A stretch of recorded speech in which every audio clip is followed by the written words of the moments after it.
Yeah, I think you can become very centered on an event, and part of the main theme that I trace in the book, Dave, is basically you just look at the reality that very faithful characters in the Bible, they struggle with anxiety. And so initially you kind of start out with the examples of Elijah, who's the most faithful, bold prophet in the Old Testament.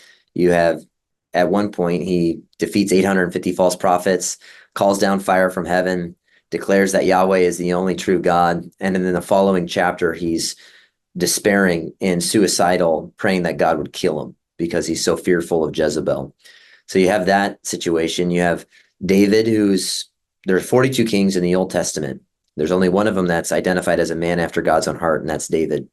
But then you have 33% of the Psalms that are lament, where David largely is pouring out his heart to God, saying, "Where are you?" He says, at one point, every single night I make my bed swim with my own tears. He said, "Why are you downcast, O my soul?" So you have a guy like that, a warrior, a king, a guy that kills lions with his bare hands.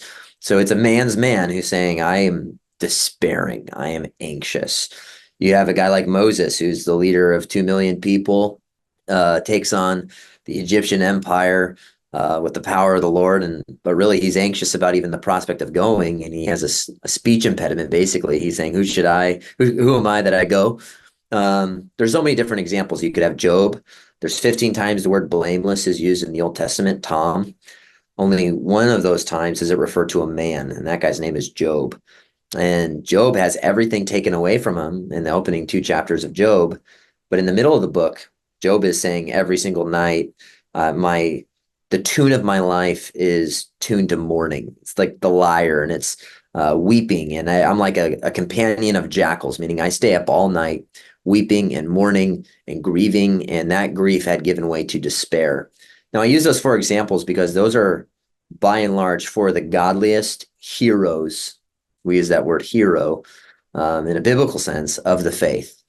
And the way that God responds to each of those different characters in the scripture when they are in the wallows of despair is routinely in one way, and that is to proclaim his own character.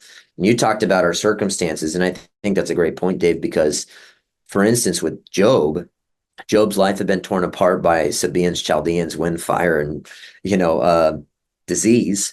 And when God comes to Job in his despair, he doesn't say, "Let me tell you why this is happening."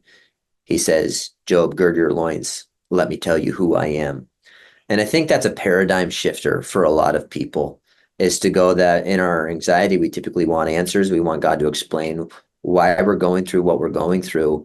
And yet God's routine response, whether that be to Job or to Elijah or to David or to Moses or to Jesus's followers on the Sermon on the Mount, he is going to proclaim the character of God.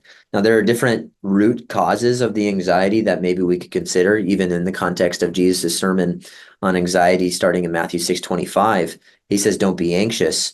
But before he ever gets at that prohibition, he provides different, I call them recipes for anxiety in the book, meaning that first, before Jesus ever talks about our anxiety, he talks about our treasures. Do not lay up for yourself treasures on earth, because you can take a good thing, make it an ultimate thing. That thing's becomes a treasure. Then a treasure has all of the necessary ingredients to make you anxious about it.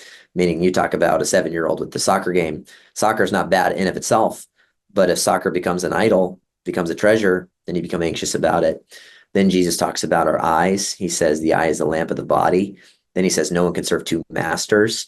And then he gets to that prohibition. But before he ever gets there, like a good physician, he's going to ask you, what are your treasures? What are you looking at? And what are you mastered by?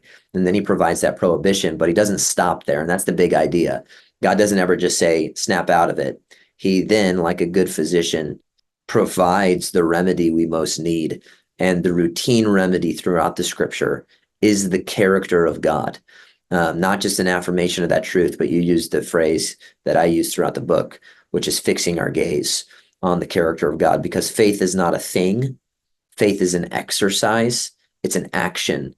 And our faith is fixed on the character of God and on the promises of God. And that's the only thing that can buoy our anxious hearts in a despairing and fearful world. And that's why Paul says that the peace that accompanies the Christian is something that surpasses all understanding, because it's human to be anxious, but it's supernatural through the power of Jesus Christ for us to be at peace.